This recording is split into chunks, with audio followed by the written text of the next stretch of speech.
Sí, buenas noches, bienvenidos a este programa de Profesionistas por el Progreso en esta noche de miércoles.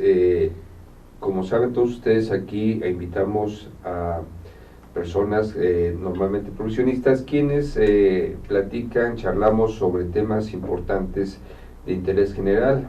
En este caso vamos a hablar sobre el grupo BRICS. Surge un nuevo sistema económico mundial.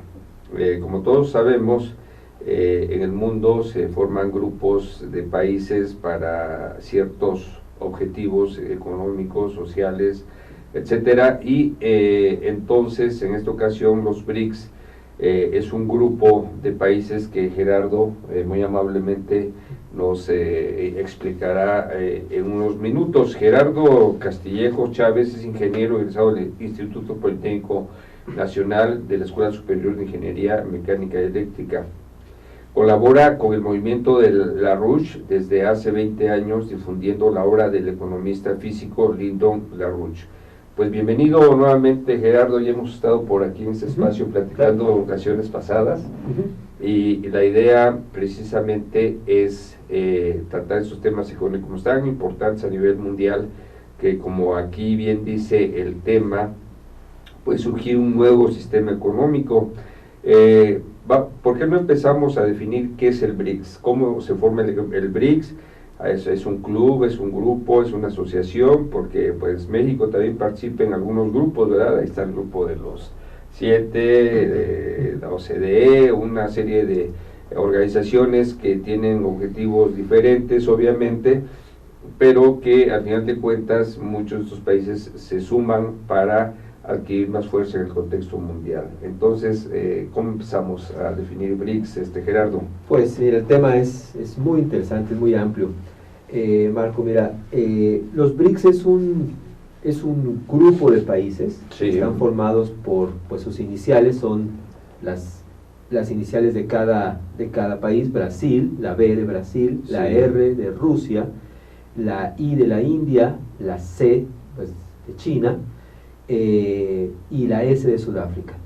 Este grupo se forja en medio de un proceso de desplome, de desintegración del sistema financiero, y curiosamente quien empieza a formar este club es Goldman Sachs, es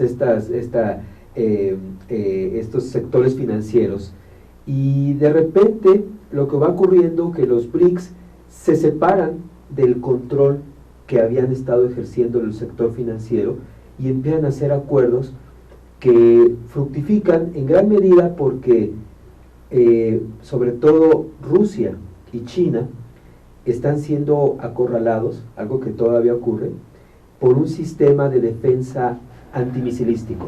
Es decir, tenemos en estos momentos que hay una amenaza, tenemos un proceso complejo de una confrontación de potencias, de una posible guerra mundial, y es que Rusia y China entendieron que todo el sistema de defensa que se está instalando en 5 fases, ya se concluyó la primera fase, es un sistema que ha instalado la OTAN en Europa Oriental, tienen instalaciones en Polonia, o por supuesto que también los tienen instalaciones ahora en Checoslovaquia y República Checa, y se piensa instalar en España. Estos países, Rusia y China, entendieron que tenían que trabajar juntos ante esa amenaza. Brasil ha estado en un proceso también negociando, pero si recordamos, cuando se destapó todo este escándalo del espionaje que ha hecho la Agencia Nacional de Seguridad de los Estados Unidos, se espió a la propia presidenta de Brasil, a Dilma Rousseff, y ella pues casi nada, canceló un viaje que estaba programado con Obama, lo canceló precisamente en respuesta al espionaje que había hecho absolutamente ilegal el gobierno de Obama. Entonces, a ver, yéndonos un poquito antes, mencionas, hay bases militares en lo que es Europa del Este. Ajá. Entonces, de alguna manera, eso rompe un poco el pacto que se tiene referente a Europa del Este y la zona occidental de Europa, ¿verdad? Claro, porque Lo que tenemos es una... Ese pacto se dio después de la Segunda Guerra Mundial, Sí. donde se dividió, digamos, la Unión Soviética, Rusia, que era Europa del Este, y Estados Unidos, Inglaterra, todo lo que es... Los aliados, digamos. Los aliados. Sí, pues se forma la OTAN. El occidente, ¿no?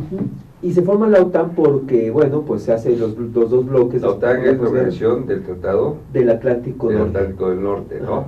Sí, formada por estos países que una vez que se conforma el mundo, se hace un mundo bipolar, donde tenemos el bloque de la Unión Soviética y la zona de influencia. Así se le es. llamó el Consejo, el CAME, el Consejo de Ayuda Mutua Económica, que establecía, o el Pacto de Varsovia se estableció. Entonces Occidente responde creando la OTAN. El asunto es que... Ahora, esa división que se dio hasta físicamente en lo que es Berlín, el muro de Claro, Berlín, claro. ya cayó hace algunos años. Ajá. Entonces ahora ya hay una compenetración más intensa entre los dos Europas, por ejemplo, ¿no? Precisamente va a haber celebraciones importantísimas en Alemania, porque en noviembre se cumplen 25 años Así es. de la caída del muro de Berlín. Y la gran paradoja de la historia, Marco, es que se cae el muro de Berlín, se cae el mundo soviético, Ajá. y era la oportunidad para empezar a levantar en toda Europa Oriental y en la propia Unión Soviética un sistema que no cayera ni en los vicios del sistema anterior, en los vicios del sistema o los grandes errores del sistema comunista, pero tampoco cayera en los problemas que tiene Occidente. Y la oportunidad se perdió. De hecho, nosotros como organizaciones hemos hecho documentales para mostrar que en 1989 fue una gran oportunidad perdida. El mundo perdió una gran oportunidad y la culpa fue básicamente de tres gobiernos. El gobierno de Bush padre, el gobierno de Mitterrand en Francia y el gobierno de Margaret Thatcher. Ellos arrinconaron a Alemania, en ese momento estaba Helmut Kohl, y le dijeron: si quieres que aceptemos tu reunificación, vas a tener que aceptar, como nación, como Alemania, la política del euro y la política de Maastricht, que establece una camisa de fuerza que se le pone a Europa, se sujeta a las naciones europeas a una estructura donde quien realmente decide, pues no es el gobierno alemán, no es el gobierno francés o el italiano, sino una estructura de bancos. El Banco Central Europeo, en conjunción con el Fondo Monetario Internacional y con la Unión Europea, conforman lo que se llama ahora en Europa, se conoce como la Troika, y es muy odiado por la población, porque ellos son los que están decidiendo la política económica, decidiendo la política de inversión, y está llevando al mundo, en el caso de Europa, la situación es, ya no llamemos simplemente difícil, es desastroso lo que está pasando en Europa, es dramático. Entonces, la OTAN empieza a expandirse, pese a que después del 89, pero ya no tenían enemigo, ya no había rival, porque ya no estaba la Unión Soviética, ni su zona de influencia, pero la OTAN siguió creciendo.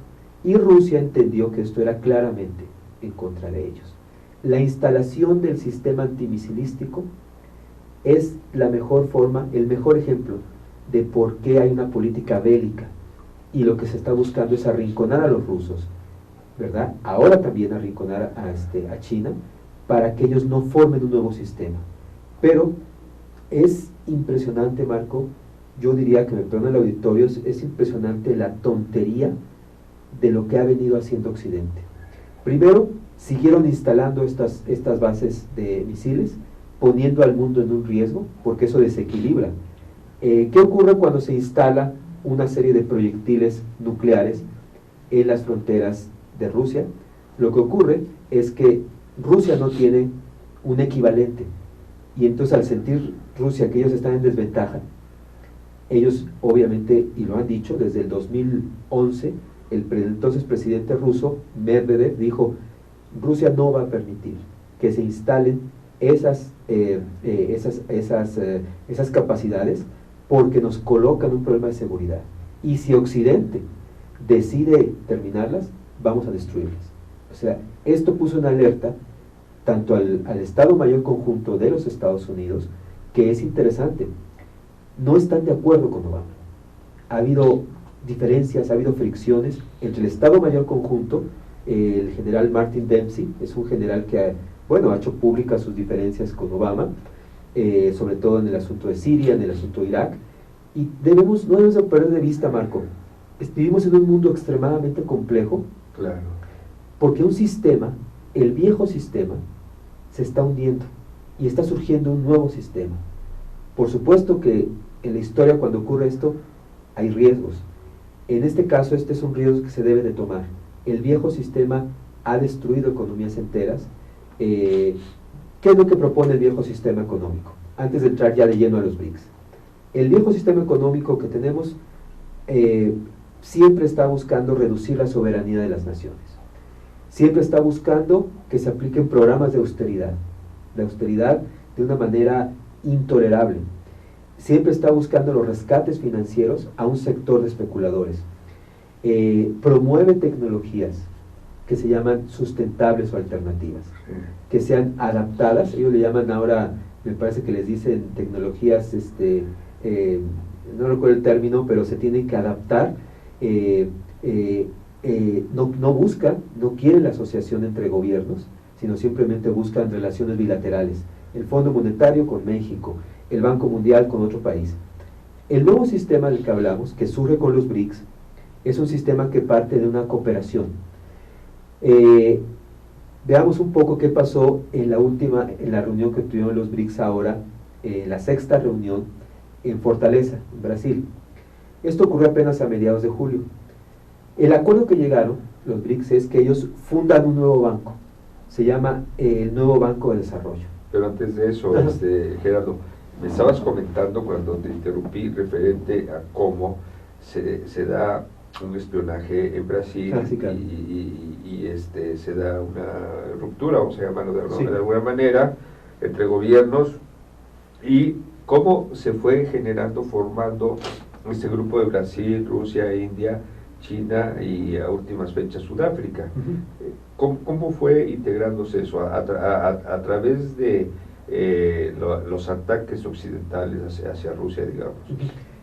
Bueno, yo digo algo que se tiene que ver claramente, no solo estamos viviendo un proceso de guerra financiera sin cuarteles, una guerra muy, muy grande. Una guerra fría, pero es una económica, ¿no? Sí, y la estamos sufriendo, y México la ha sufrido.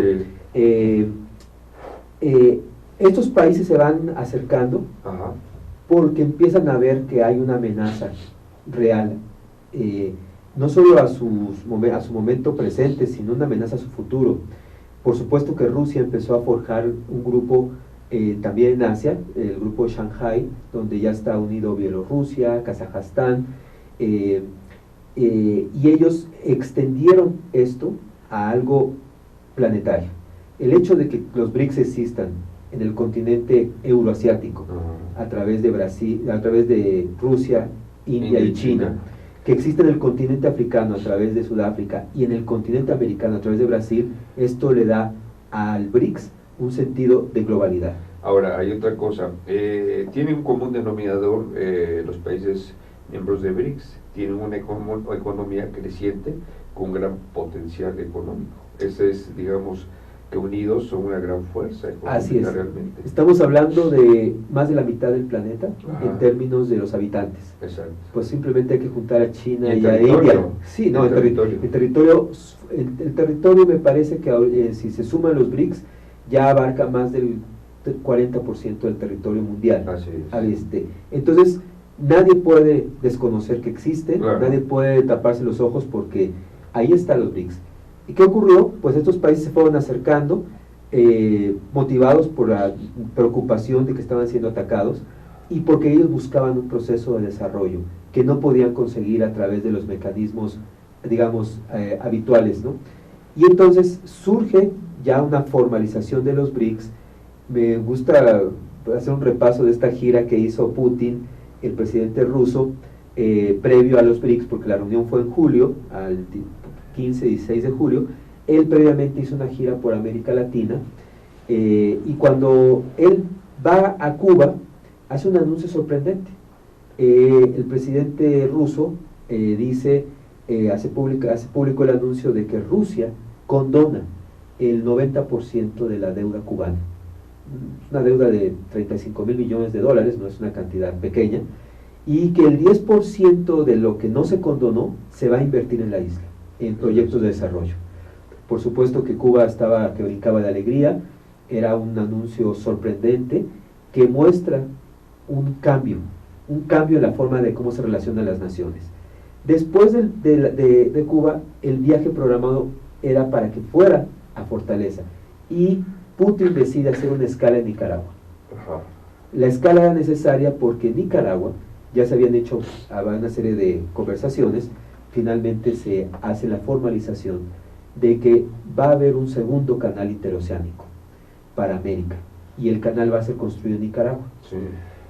La inversión básicamente va a ser una inversión que se va a fondear con el nuevo banco, que todavía no se había fundado en ese momento, sí, pero ya estaba la obra planteada. Naturalmente que Nicaragua, el gobierno nicaragüense y los sectores empresariales de Nicaragua, por supuesto que aceptaron que era importantísima la obra, no solo para Nicaragua, sino para toda Centroamérica. Entonces es un proyecto impresionante. Yo los invito a nuestro público que vea los detalles de la obra, a los ingenieros. Es fascinante, es una obra que va a durar algunos años, pero implica volver a pensar en grande. Efectivamente, hace una semana aproximadamente, por ahí de los días 16 y 17 de agosto, estuve en Panamá precisamente. Se festejó en ese momento, estaba festejando el centenario, los 100 años de haber iniciado los trabajos del Canal de Panamá. Entonces ahorita, por ejemplo, el Canal de Panamá ya están haciendo una segunda, vamos a decir, otro par de canales, ¿no? Que ya prácticamente terminan este año y ponen en funcionamiento en el 2015.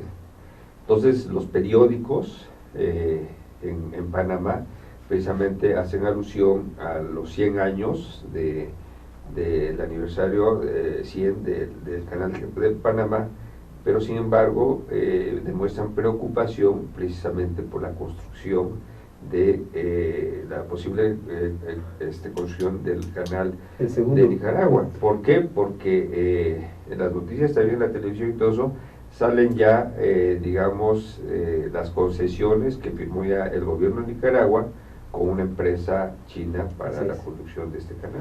Creo que se van a ir resolviendo estas preocupaciones, porque el nuevo canal va a tener más del doble de ancho y casi el doble de profundo, porque ya la nueva generación de barcos cargueros es grandísima. Sí, no van a poder. Entonces perfectamente se puede dividir la carga en ambos canales, y porque además se va a crear una zona en Centroamérica. Bueno, hay que recordar, y vamos a comentarlo, cómo es que en un proceso, en una dinámica de construcción económica, el aumento del comercio va a ser muy grande.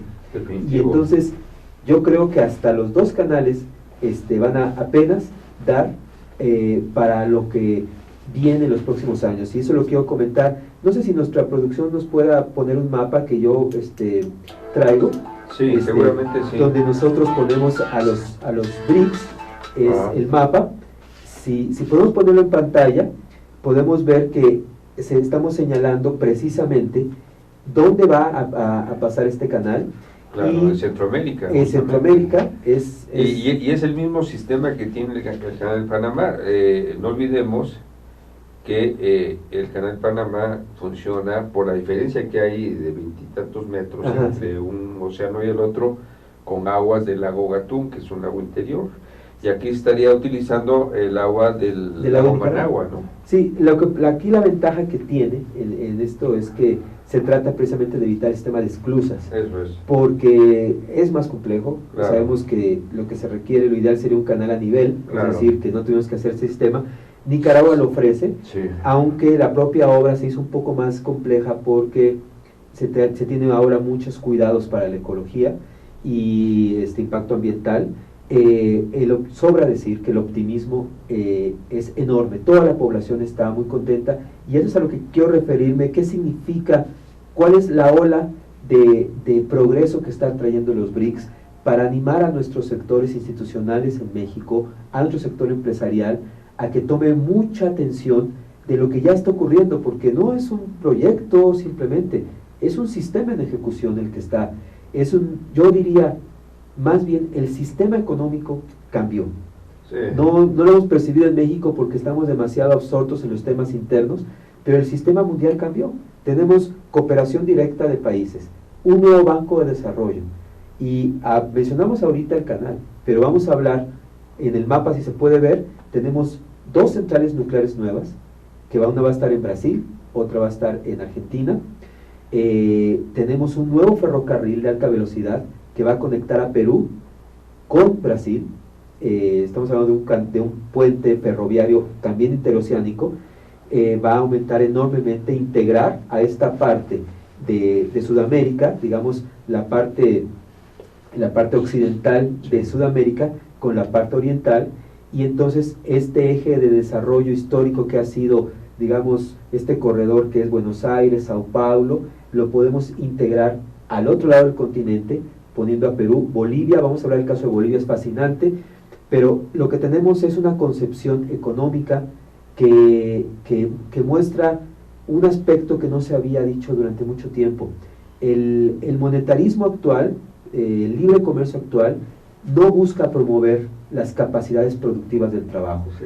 Nuestro fundador, Lyndon LaRouche, es un economista físico, y él se ha distinguido precisamente porque las naciones necesitan, la sociedad humana necesita tener un desarrollo constante, porque lo que se trata, la fuente de riqueza de una nación no está, ni de riqueza tampoco está en los brazos del trabajador como pregonaban los socialistas, sino que el motor de una economía en realidad está en la mente educada de la población, y esa mente educada en la creatividad humana implica llevar a cabo estas obras.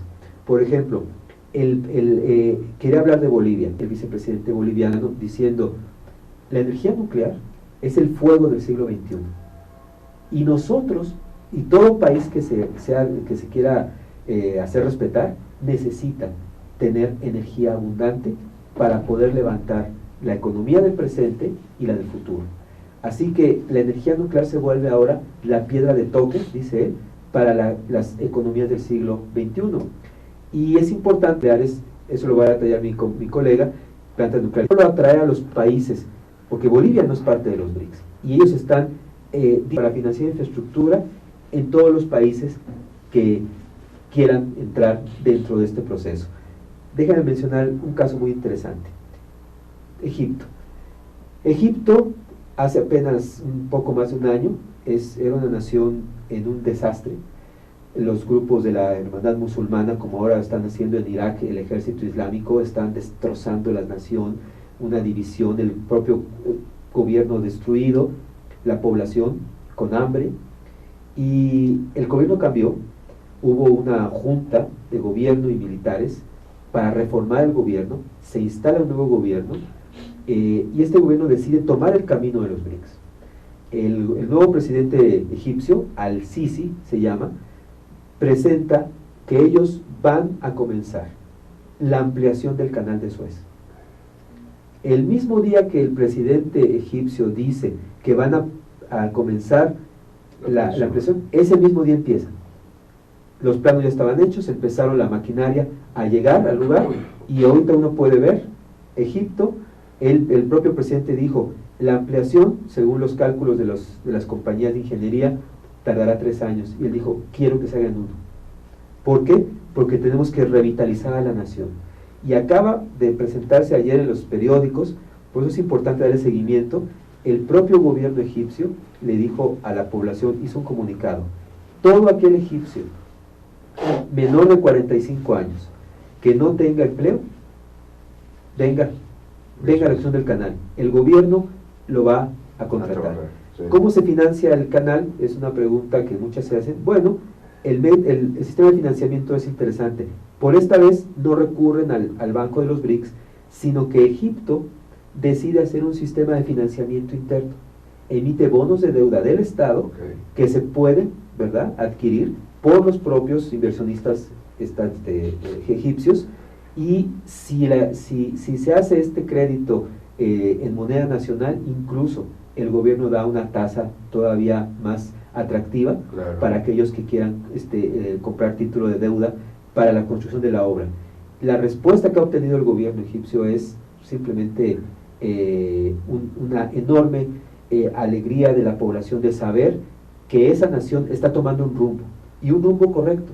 Egipto quiere ser parte de los BRICS y está inaugurando una obra de magnitud considerable para unificar a los sectores, ¿verdad? Para darle a los sectores económicos y para darle un sentido a la población de hacia dónde va la nación. Tenemos el caso, por ejemplo, ahora hay acuerdos que se están haciendo directamente entre Egipto y Argentina. Mi colega también los va a abordar, cómo es que el propio gobierno egipcio le dice a Argentina: estamos interesados en restablecer nuestras relaciones como naciones, como existían en 1947. En el 47, hay que hacer memoria, estaba de presidente en Argentina Juan Domingo Perón, un presidente totalmente proindustrial. Él levantó a Argentina de ser una nación, pues, básicamente agrícola. Él levantó las capacidades industriales como nadie lo había hecho, y el que Egipto esté diciendo esto muestra que ellos entienden qué tipo de relación se quiere tener. En la OEA, en toda esta crisis argentina, hubo una reunión general de la OEA, participaron todas las naciones de la OEA, México por supuesto, y ahí se discutió el tema argentino. ¿Cómo es que Argentina está siendo atacada por los fondos buitres? Una noticia mundial, y ahí se mencionaron dos aspectos que muestran este cambio de época, este cambio que está ocurriendo. Por el principio, Venezuela mencionó la doctrina Drago, que se tiene que revivir la doctrina Drago en América Latina. ¿Qué es esta doctrina Drago? Sucede que Drago era un canciller argentino, más o menos por 1908 o 11 por ahí, y él propuso una doctrina que fue aceptada en América, que establece que no se pueden cobrar deudas a la fuerza en América Latina. Claro. Revivir la doctrina Drago quiere decir: Argentina, ni ninguna nación de América, va a ser sometida a los caprichos de algún sector de banqueros, sean de Nueva York, sean buitres, o de Europa, o donde sea. El hecho de que la esté invocando esta doctrina es que están entendiendo que ahora el mundo ha cambiado. Y otra cosa que se mencionó, que el propio presidente de Guyana, el canciller de Guyana, presente en esa reunión, dijo que se había que regular al sector financiero, que se tenía que someter a estos grandes grupos de finanzas, principalmente en Londres y Wall Street, bajo una ley que operó desde 1932 en los Estados Unidos para someter y regular estrictamente a estos bancos de inversión. Y esa ley funcionó durante muchos años. Cuando estábamos por terminar el siglo XX, los propios banqueros buscaron la forma de derogar esa ley, siempre la atacaron hasta que la echaron abajo. Este desastre financiero mundial actual proviene de que se eliminó ese mecanismo regulatorio, y entonces los bancos ahora de inversión toman los fondos de todas partes, de los fondos de los ahorro para el retiro, toman fondos federales, especulan con ellos, y si por acaso la banca tiene alguna pérdida, los gobiernos los rescatan, los absorben. Entonces, a eso nos referimos, Marco, cuando decimos que está entrando en los países un concepto diferente de cómo es que se tienen que establecer las relaciones, y que el sistema del Fondo Monetario, el sistema del Banco Mundial, del Banco Internacional de Pagos, realmente ha quedado rebasado. Ahorita que hiciste todo este repaso de países, sobre todo de América, en donde mencionas Cuba, mencionas Nicaragua, Venezuela, Guyana, Bolivia, Argentina, pues tal parece que se fotografía ahí básicamente todo lo que son gobiernos de izquierda, vamos a llamarlo así, pro rusos, pro chinos, ¿no? De alguna manera con origen de socialistas. Ahorita todos esos gobiernos tienen esa cierta, vamos a llamarle color. Pero además es muy importante, ¿no? El sumar, por ejemplo, energías petroleras como la de Venezuela, con gas natural como lo es Bolivia, ¿no? Que es un gran productor, y Brasil con su petróleo también, pues van siendo una suma muy interesante en lo que es el equilibrio económico mundial. Pues si hablamos de los BRICS, hablamos de que casi el 60% de los recursos del planeta los tienen los BRICS. Entonces no estamos hablando de algo menor. Y eso nada más es de América, vámonos a Rusia con su petróleo, China, etcétera, ¿no? Bueno, sí, me refiero al 60%, sí, casi está a nivel mundial. Pero bueno, Brasil, por supuesto que es importante que ahora los problemas que ha tenido Brasil en los últimos años, ahora se reorienta otra vez el país hacia levantar infraestructura, por supuesto, a establecer acuerdos. Sí. Y algo que quería mencionar es que lo que tenemos aquí en medio es en realidad una respuesta de un sector de naciones que no quieren la guerra, porque es interesante ahora que Egipto está haciendo este canal, está ampliando su canal. Egipto, casi en la misma semana que anunció esto el gobierno, anunció que también se opone a que el gobierno de Siria, que está ahorita, sabemos que Siria está en una guerra terrible, ellos dice el gobierno egipcio, nos oponemos a que Siria, su gobierno sea desmembrado. Y esa es una posición diferente a la que tenían hace todavía algunos meses, que estaban avalando toda esta política de financiar lo que hace Occidente, la OTAN o los Estados Unidos, de financiar a los grupos, a las milicias contrarias al gobierno sirio. Ahora Egipto dice, no, el gobierno sirio debe de ser respaldado, porque lo que se puede ver es que este proceso de descomposición en el Medio Oriente, esta entrada del ejército islámico, que es tal vez el ejemplo de lo más bestial que se ha hecho, de más extremismo, está amenazando a Siria. Claro. La idea incluso es que ese ejército termine de hacer lo que no puede hacer las milicias. Entonces están empezando a tomar los países una distancia y decir, no estamos de acuerdo con este tipo de insurrecciones, que si uno empieza a investigar, no es el tema ahorita, pero uno puede encontrar que todos estos grupos terroristas, todos estos grupos fundamentalistas, por supuesto están financiados, no son grupos que surgen espontáneamente, y el objetivo es crear terror, es desestabilizar naciones y mantener un orden que a través del terror. A través del terror, porque de otra manera se puede mantener. El sistema financiero occidental se está hundiendo. Vemos que en esta semana se están hundiendo dos gobiernos, el gobierno francés y el gobierno ucraniano, se están desmembrando. Francia tuvo que renunció el primer ministro, hay una crisis grave. Justamente ayer, entonces uno pregunta, ¿por qué ocurre esto? Porque hay un colapso del sistema económico. Y uno preguntaría, ¿y México? Aquí México, absorbido en sus cuestiones locales, yo creo que el momento para México es que surja todo este sector nacionalista, porque si México en el pasado dio una batalla a través de los países no alineados, recordemos cómo estaba aliado el gobierno mexicano con la India, y las grandes cumbres, aquí se hizo una en Cancún de los no alineados, y estábamos tratando de definir un sistema que fuera un sistema más justo, porque desde hace muchos años sufrimos la injusticia de un sistema financiero. Entonces México era un líder mundial. Ahora que estamos viendo resurgir a los no alineados a través de los BRICS, ¿por qué no unir a México si esto es una pelea que nosotros habíamos dado? Y yo creo que hay un gran desenfoque en el sector institucional mexicano. No entienden exactamente, no han comprendido la magnitud de lo que está pasando. Nuestros propios, yo puedo decir, los actores económicos en México están tan compenetrados en lo que pasa en Estados Unidos, que parece que su visión, su horizonte pues se agota en las fronteras estadounidenses.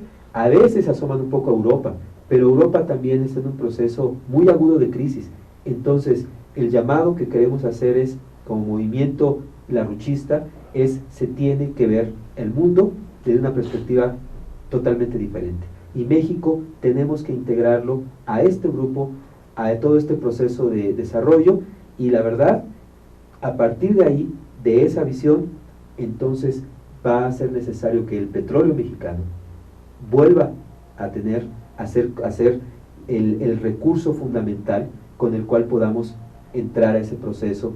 Como López Portillo decía, hagamos que el petróleo se vuelva la palanca de desarrollo, porque el petróleo es finito, pero la tecnología y el desarrollo que podemos seguirlo expandiendo. Entonces, un recurso finito hay que invertirlo para el desarrollo del futuro.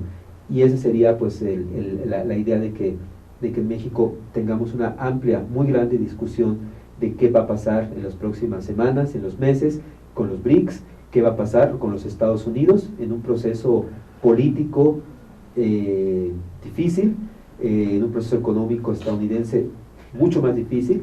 Sí. Yo creo que sería un tema. Tú acabas de mencionar algo muy importante y algunos periodistas lo han mencionado a últimas fechas. El hecho de que estemos enfocados mucho en problemas locales y regionales, donde en un análisis periodístico se menciona que los mismos diarios de circulación nacional importantes han dejado de un lado mucho la información internacional, información importante. Entonces estamos muy metidos y ensimismados en el tema de la inseguridad.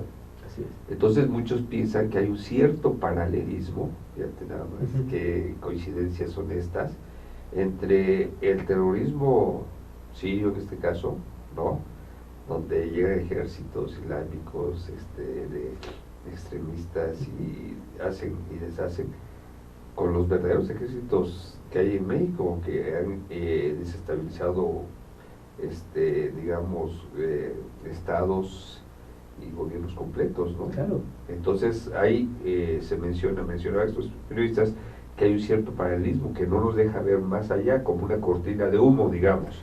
Entonces eso es verdaderamente complicado. Sí, yo creo que es cierto. Siempre creo que el tema del terrorismo siempre se tiene que ver, no es aislado. Sí, no es aislado y nunca es un fenómeno sociológico, de que algún grupo se radicaliza, un grupo de oposición a un gobierno, a un Estado, se radicaliza y se vuelve así. El terrorismo en realidad siempre es un proceso de guerra irregular. La guerra regular es la que conocemos. Sí. Entre ejércitos formales, ¿no? Que se establece un campo de batalla, que hay un uniforme, una declaración de guerra. Sí. No, hay una serie de reglas, acuerdos internacionales. No, la guerra regular es una manera en la cual se ha venido imponiendo en el mundo por el terror, o se ha querido mantener un sistema. Y uno puede ver, hay libros que han salido que demuestran de militantes de grupos terroristas que dicen abiertamente, ¿no?, cómo se han venido reclutando a estos grupos y se preparan y se busca el momento de mayor impacto para lanzarlos, y tenemos que abiertamente el ejército más agresivo de todos los que hemos visto, que es el ejército islámico, se sabe y se ha probado que ha tenido fuerte financiamiento de Arabia Saudita y de la capital internacional del terrorismo, que se conoce como Londonistán. O sea, Londres es la capital del Reino Unido, es un centro de reclutamiento y de financiamiento y de protección de grupos terroristas islámicos de otro tipo. Esto es un tema que podríamos desarrollar en otro momento. Lo que sí me interesante es, sí, por supuesto, hay que tener mucha atención en que estos grupos, el narcotráfico, en realidad es narcoterrorismo. Nunca va aislado, las armas se consiguen a través de los sistemas de los propios canales negros del terrorismo, y nunca hay que quitar el ojo de esto. El terrorismo y el narcotráfico, que caminan juntos, pueden usarse para llevar a cabo desestabilizar un gobierno, crear una guerra entre naciones, y la política de seguridad de México tiene que estar basada en restablecer el sistema económico mexicano, que permita entonces darle facultades al propio Estado para combatir este proceso, este aparato internacional. No se puede hacer solo, se requiere colaborar con los Estados Unidos. Es muy difícil hacerlo con Obama, pero Obama pues es un presidente transitorio, y creo yo que lo que tenemos que ver es una visión de futuro con mucho optimismo por lo que ya está surgiendo en el mundo. Claro. Ahora, hablas de Obama como transitorio. vendrán elecciones futuras, tal parece que su partido está fortalecido ahí con Hillary Clinton y bueno, veremos qué sucede, ¿verdad? Porque ella siempre también ha estado muy, digamos, informada, interesada en los problemas de México. Todo indica que tal vez Hillary no sea ahorita la más indicada, sino que el propio Bill Clinton Ajá. es el único, actualmente, el único capaz de restablecer, digamos, la credibilidad de los Estados Unidos, porque ha sido muy dañada por el gobierno de Obama. De hecho, Obama está enfrentando un proceso ya en este momento de un juicio político. Quien lo ha podido detener ese juicio ha sido nada menos que el presidente de la Cámara de Representantes de los Estados Unidos, John Boehner, que es un republicano, y él está defendiendo a Obama.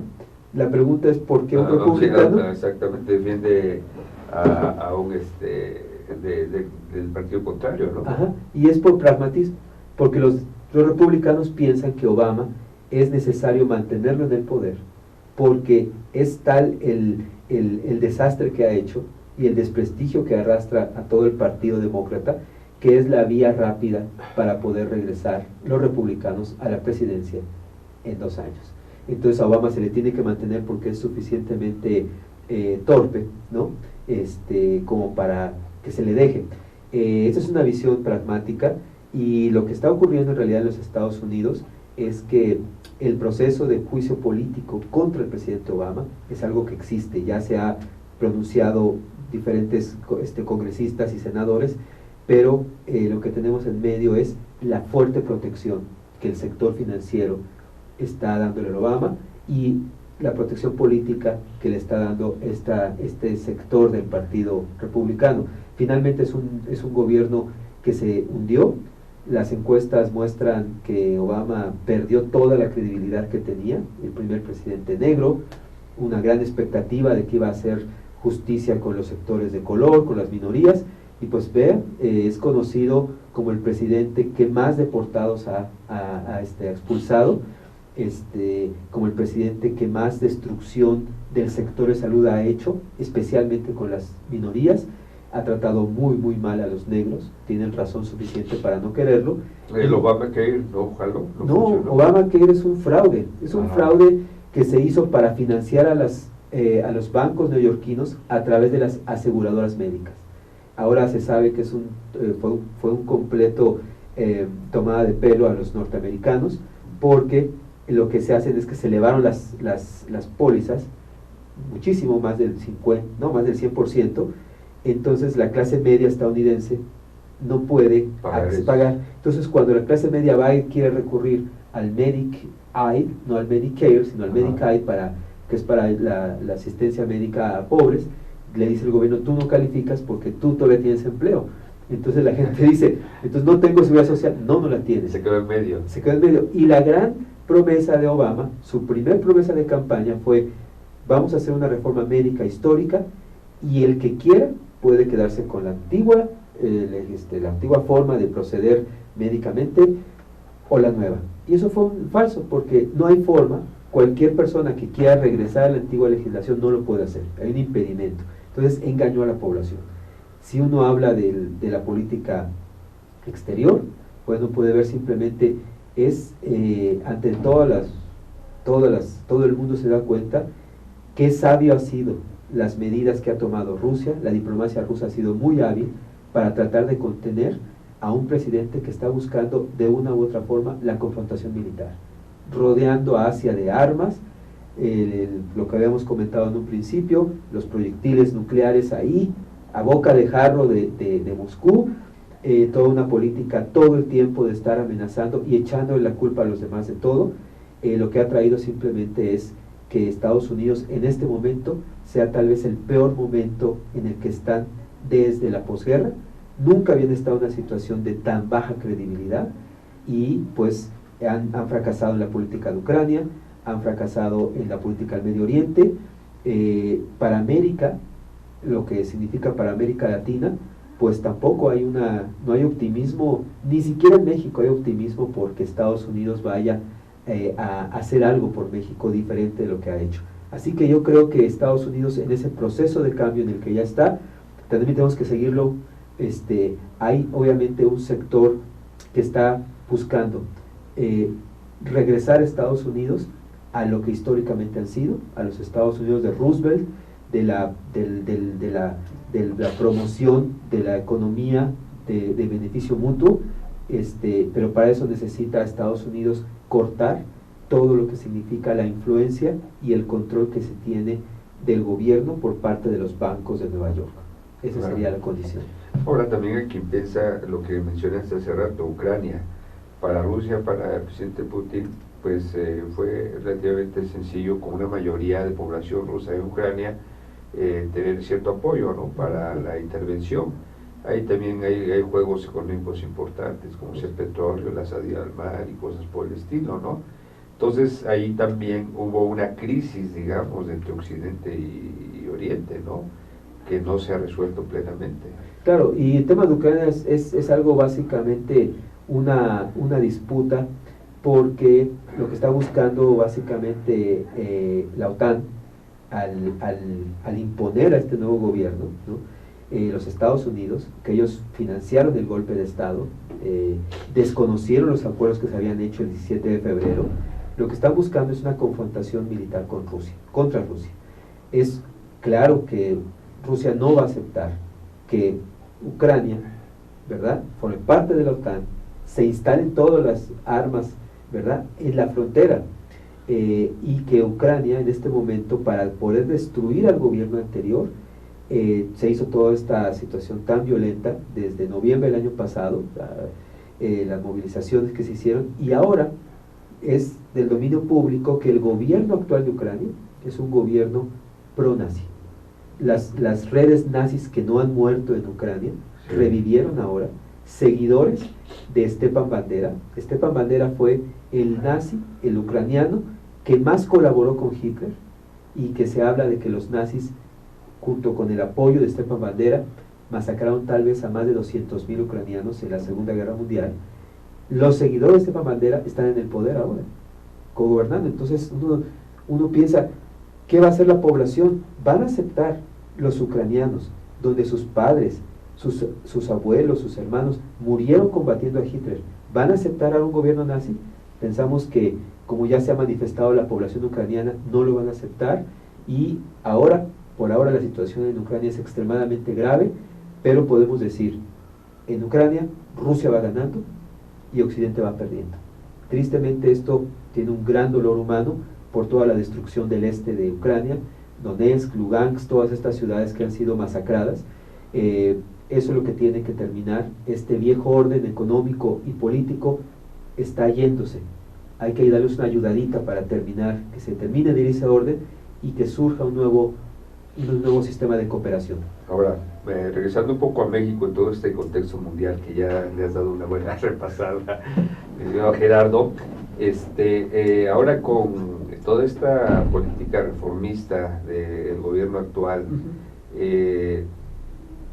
¿tiene las condiciones adecuadas para, digamos, caer dentro de un sistema BRICS y tener la confianza, a pesar de la inseguridad y todo eso de los inversionistas y todo esto que se busca con estas nuevas reformas, tanto energéticas como económicas, para poder, digamos, además desprenderse un poco del NAFTA y cosas por el estilo, para poder explorar otras posibilidades? Porque no olvidemos que históricamente nuestra economía ha estado anclada y muy intensamente relacionada con la de los Estados Unidos. Hablar ahorita de mi gripa que traigo, esta gripa, pues se dice cuando le da una gripa ya a nosotros da pulmonía, ¿no? Claro. Entonces, son tan intensos los lazos y tan fuertes esos lazos que es posible, es factible desde el punto de vista económico, social, geopolítico, hacer esa decisión. Bueno, lo que pasa es que las reformas en México nos encadenan más al sector financiero, y particularmente al de Nueva York y al de Londres. Okay. Especialmente la reforma energética. Algo que siempre hay que mencionar es que estas reformas están elaboradas, están supervisadas por un sector financiero que, por supuesto, tiene intereses más allá del propio recurso, sino también hay toda una estructura política detrás. No, las reformas aprobadas por el gobierno, bueno, por el Congreso, propuestas por el gobierno, nos alejan de los BRICS. Nos alejan porque nos hacen dependientes de un sector financiero que es un sector financiero voraz y siempre busca, tiene que estar constantemente, para sostenerse, tiene que estar siempre buscando nuevos recursos. Estamos al borde de un crack financiero. Esto no lo digo yo, esto lo reconoce mucha gente, incluso banqueros. No sabemos cuándo va a llegar, pero sabemos que va a llegar pronto. Un crack significa un rompimiento en todo el sector financiero internacional que no pueda sostener todo el papel de deuda que ha emitido.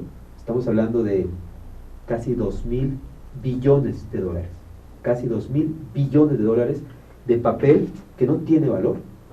Entonces, yo creo que estas reformas que han traído tanto pesar a México no tienen futuro, porque el sistema va a cambiar en un periodo muy corto. El problema es que México no se ha preparado para ese cambio. El problema es que México perdió liderato, perdió la brújula. Yo preguntaría a nuestro auditorio, ¿hay un plan para México? ¿Hay un plan maestro para decir por dónde va a ir México?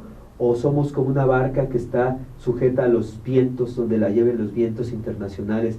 Lo que sople del norte es lo que México va a hacer.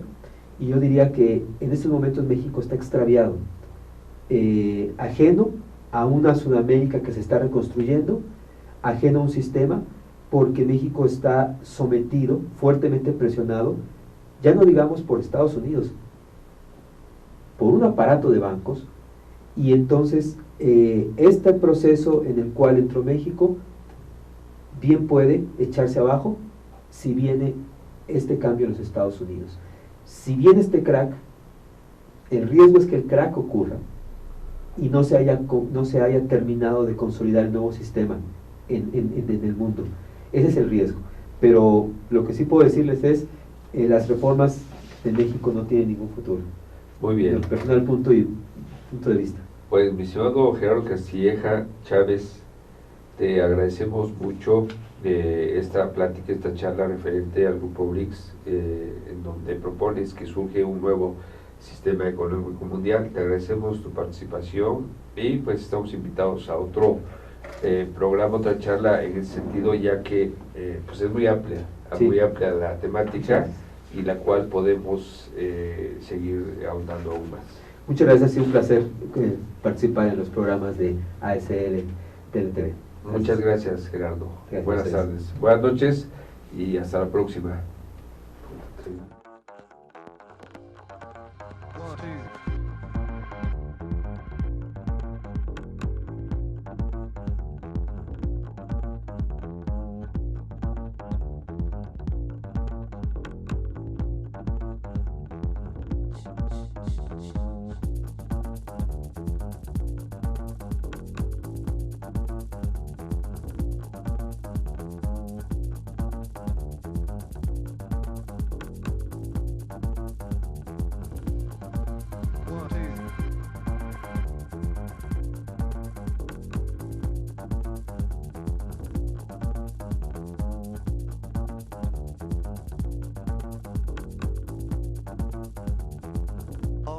Colors are changing.